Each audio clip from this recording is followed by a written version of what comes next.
galera, tudo bem com vocês? Eu sou a Gi Moraes e esse é o Nas Teorias de Sábado à Noite. E antes de começar, já me deixa um like que ajuda muito na divulgação do canal. Se inscreve se você não for inscrito, ativa os sininhos que é pra não perder nada e me segue lá nas redes sociais que eu posto conteúdo exclusivo em cada uma delas. Se refere ao fato de que diversos músicos faleceram aos 27 anos, boa parte no auge de suas carreiras. Esse clube acabou virando um mistério muito grande, porque algumas pessoas acreditam que esses artistas tenham feito pacto para ter sucesso, outras que eles já nasceram amaldiçoados. Também tem uma lenda de que todos eles tinham um isqueiro branco e isso era um tipo de maldição. Alguns desses músicos eram muito famosos, eles influenciaram gerações, tanto na música, quanto na cultura pop, quanto na personalidade das pessoas. E hoje eu vou contar para vocês as lendas que giram em torno do Clube dos 27. Não tem uma data específica de quando começou o clube, e na lista tem muitos músicos que faleceram com 27 anos, então aqui eu vou falar só dos mais famosos, porque senão o vídeo ia ficar gigantesco. Mas eu vou deixar aqui na descrição do vídeo um site que lista todos os membros do Clube dos 27, e lá tem tudo detalhado, tudo direitinho, tem a data e causa da morte de cada um deles. Então a primeira morte de músico de 27 anos que foi documentada foi a do Alexandre Levy, que faleceu no dia 17 de janeiro de 1892. Ele era compositor, pianista e maestro, e a causa da sua morte é desconhecida. Ele nasceu e morreu em São Paulo. Rudy Lewis, que faleceu em 20 de maio de 1964, ele era um cantor de blues e vocalista da banda The Drifters. A causa da morte foi overdose e ele faleceu em Nova York. Malcolm Hale, que era guitarrista e integrante da banda Spank and Their Gang. Ele não era tão famoso, mas ele faleceu em 31 de outubro de 1968. E 31 de outubro é meu aniversário, então eu quis colocar ele na lista. A causa da morte foi envenenamento por monóxido de carbono, e ele faleceu em Chicago. Brian Jones faleceu em 3 de julho de 1969. Ele era um músico instrumentista e membro fundador da banda Rolling Stones. Ele morreu afogado na piscina da sua casa e na certidão de óbito diz que a causa foi morte acidental. Só que o que muitas pessoas acharam estranho é que o Brian era um excelente nadador. Então, tem uma teoria de que talvez ele tivesse ingerido álcool ou que ele tivesse usado drogas e acabou caindo na piscina e morrendo afogado por causa disso. Só que não teria sido notificado, não teria saído na imprensa para não manchar o nome da banda Rolling Stones. Ele faleceu na sua casa em Hartfield, no Reino Unido. Jimi Hendrix faleceu em 18 de setembro de 1970.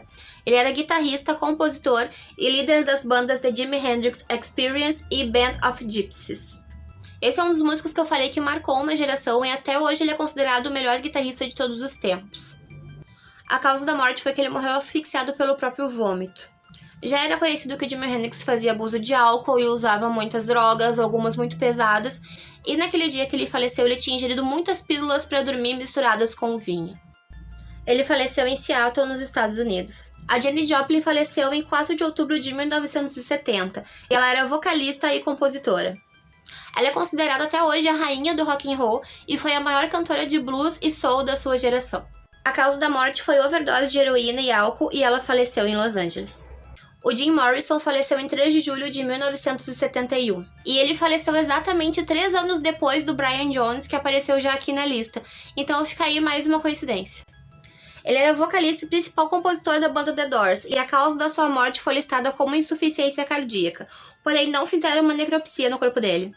Algumas pessoas acreditam que ele tenha morrido de overdose, porque na época a namorada dele era usuária de heroína, então eles acreditam que talvez ele também usasse. E em 1974, 3 anos depois da morte do Jim Morrison, essa namorada dele teve uma overdose de heroína e acabou falecendo, e ela também tinha a idade de 27 anos. Jim Morrison faleceu na banheira de seu apartamento em Paris. Kurt Cobain faleceu em 5 de abril de 1994. Ele era vocalista, guitarrista, compositor e fundador da banda Nirvana, que impulsionou o gênero de rock alternativo. A causa oficial da morte do Kurt foi suicídio por arma de fogo, mas algumas pessoas têm uma teoria de que na verdade ele foi assassinado, porque antes de morrer ele teria ingerido uma grande quantidade de álcool, uma grande quantidade de drogas, e ele não conseguiria manusear a arma para cometer suicídio. Inclusive tem várias teorias sobre a morte do Kurt, se vocês quiserem eu faço um vídeo só sobre ele. Ele faleceu na sua casa em Seattle, nos Estados Unidos. Amy Winehouse faleceu em 23 de junho de 2011. Ela foi uma cantora, compositora e multi-instrumentista britânica. Era bem conhecido que a Amy tinha um vício em álcool e ela passou por diversas clínicas de reabilitação.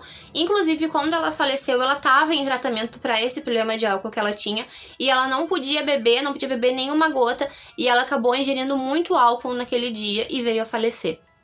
A causa oficial da morte foi a intoxicação alcoólica. Ela faleceu na sua casa no bairro de Camden Town, em Londres.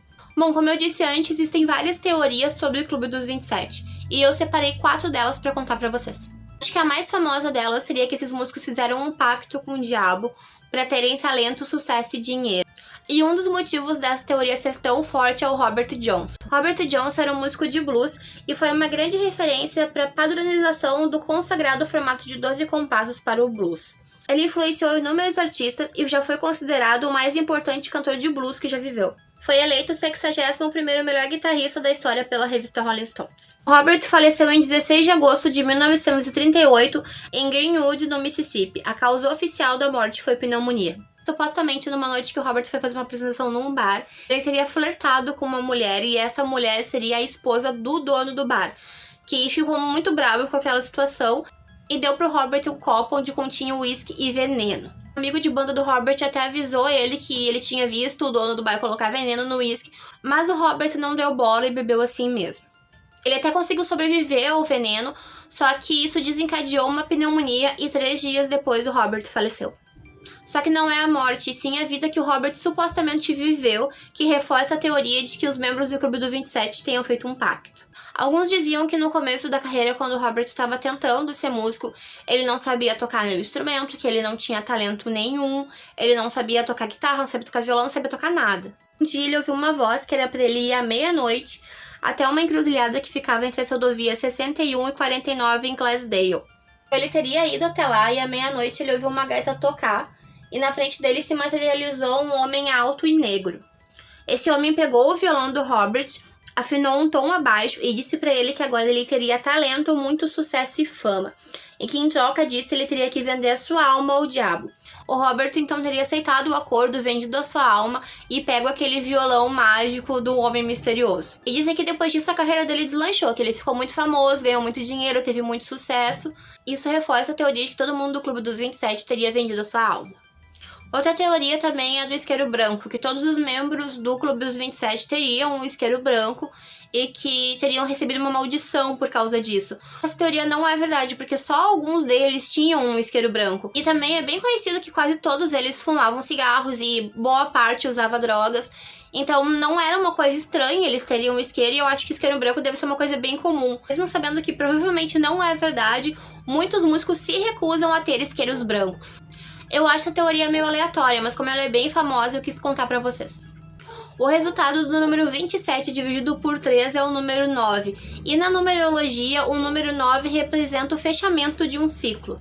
E essas transições entre um ciclo e outro são altamente carregadas de energia e acabam se tornando muito pesadas para algumas pessoas. Para essa teoria ter sentido, é preciso avaliar o número ao longo da vida de cada um deles, ciclos de época e os ciclos de pináculos. E se esses números se alinharem com a idade de 27 anos, isso significaria uma morte prematura. O retorno de Saturno na astrologia é quando Saturno retorna para a posição inicial do nosso nascimento. Esse ciclo leva 29,4 anos para se completar, mas os astrólogos acreditam que ele pode começar a ser sentido a partir dos 27 anos, que é quando Saturno retorna pela primeira vez, assim fechando seu primeiro ciclo. Dizem que é uma época que as pessoas entram em mudanças muito significativas na sua vida, devido ao retorno de Saturno e à entrada na idade adulta. O psicólogo alemão Erik Erikson desenvolveu uma teoria sobre os 8 estágios do desenvolvimento psicossocial, e esses estágios acontecem desde o nascimento até os 65 anos de idade. Mas a crise psicossocial acontece entre as idades de 18 e 35 anos, e aos 27 anos seria o ápice dessa crise. Então a pessoa começaria a se perguntar se ela está seguindo o caminho certo na vida, se ela é feliz, começa a se questionar sobre seu trabalho, sobre relacionamento, sobre o rumo que as coisas estão tomando, enfim, coisas da vida adulta. Quando todos esses questionamentos acabam se misturando com drogas, álcool, uma fama mundial, a mídia toda em cima de você, tudo aquilo fica muito intenso e a pessoa pode acabar se perdendo e parando no Clube dos 27.